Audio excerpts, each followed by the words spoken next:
we have to think about. We can't think enough of thinking of the past. You know what I mean? The past, there is official channels can handle that, but the future, that's what I have to look at. Right, and maybe thinking about the future, the Egyptian government has decided to form a high-level committee on the development of Sinai. How do you think this will help boost tourism? It will be great, because at any place, once you establish a restaurant, and then a house, and then a school, and then a hotel, then it becomes a big society in no time. I mean, there are places, San Francisco in the States, that is small San Francisco, it gets a year 12 million tourists. I mean, comparing San Francisco with Egypt, I can tell you there is no comparison. We definitely are up. So but it needs really work. And I say again that without the support, without the help of the Egyptian people, of their understanding, nothing can happen. We have to pay attention to tourism business. We have, to let our kids study in the school and participate in it, in order to have educated nation about the tourism. This is our future.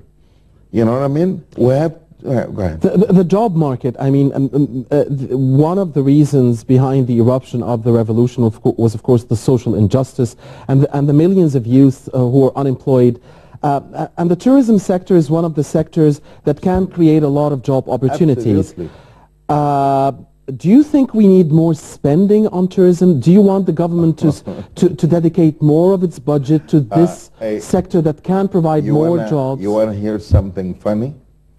We are number 8 in the world to bring tourism to Egypt. 18?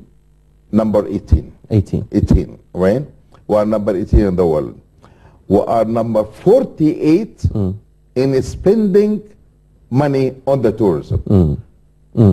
So you want to say that if you're number 18... the tourism. So you want to say that if you're number 18 in your income, you should be at least 18 in spending. So that basically answers the question. Exactly. We need a lot of spending, additional spending on... Because I believe, see, Mohammed, you cannot make and not give. You have to give in order to make. You know what I mean? And once you spend in the tourism business, it really needs a lot of spending. Because why? What is spending? It's not I'm going to the street and giving money to everybody. I need to spend on the transportation problem that I have.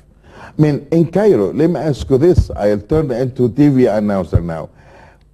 How long it takes sometimes to go from here to the Pyramids area? Sometimes 2 hours, sometimes 2.5 hours. New roads, we have to spend in it. Health, we have to spend in it. Educated people working in the tourism business. I mean, all that takes planning, it takes money, and we have to spend in it. And is that supposed to be government spending or private sector spending or a partnership between the... It's definitely, number one, a governmental job. But the private sector, no way that anybody, and I'm ahead of the line, that nobody will hesitate to participate in paying money or helping the government, because we are not helping the government, we are helping Egypt, our country. Governments, they go and come and, but we're helping our country. We are helping our generation, our young generation that's coming. We are helping that generation by spending money, by participating in money. That is what is spending. Spending doesn't mean I go out and hand the money to everybody. It means I spend it on the attractions of Egypt. I spend it on the facilities of Egypt. Speaking of the attractions of Egypt, diversified and different options outside of the traditional pyramids and temples and museums, what other attractions are there, and what other areas you believe in the tourism sector we should be focusing on? Well, you have the safari is absolutely magnificent trips that a lot of people also come to it. That's one sector, and the diving, of course. And we can attract the conferences. We used to have, Mohammed, big conference, thousands of people. You know, they come in one conference. I mean, you can have 1,000, 3,000. What happened to the conference business? It disappeared. It disappeared. Now, if you go to any hotel, and I mean any, I'm responsible for that. Only the local companies, the local whatever. But where is the international companies? You know, the incentive business. Where is there is money? I mean, Mohammed, I believe in what about religious tourism? Do you think this is an area that has room for expansion? I would call it at this point not just spiritual, religious.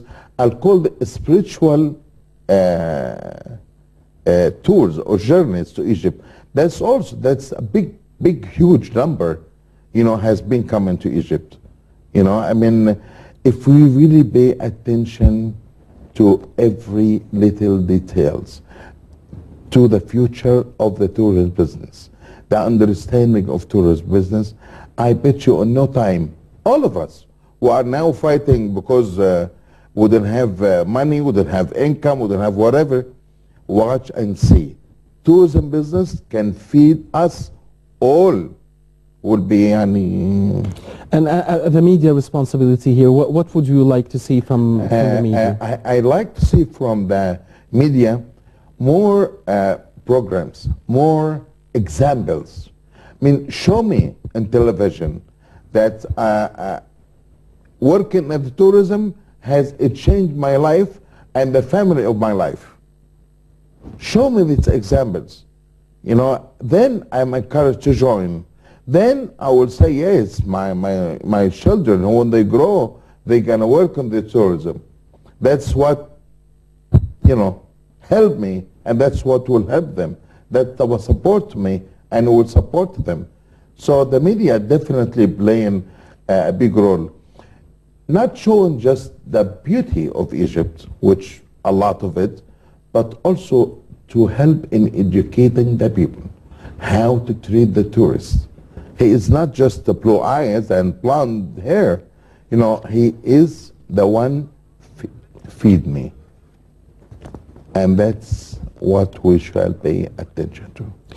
Right. You are Mr. Mohamed Nazmy, member of the Tourism Chamber and also a member of the Egyptian Council for Foreign Affairs. Unfortunately, our time is up, and definitely, sir, tourism should be top of the priorities of the government and the people. Absolutely. And I very much enjoyed the conversation with you, honestly, and I really wish you the same. The tourism business has to be the first priority, and we have to honestly pay attention to the wealth of our young generation. Indeed. Thank you very much. Thank you very much, Mr. Nazmy. Thank you, dear viewers, for watching the Daily Debate. On behalf of my colleague Taghreed Hussein, Director Ashraf Shaltut, and everybody here at the debate, thank you for watching us. Goodbye.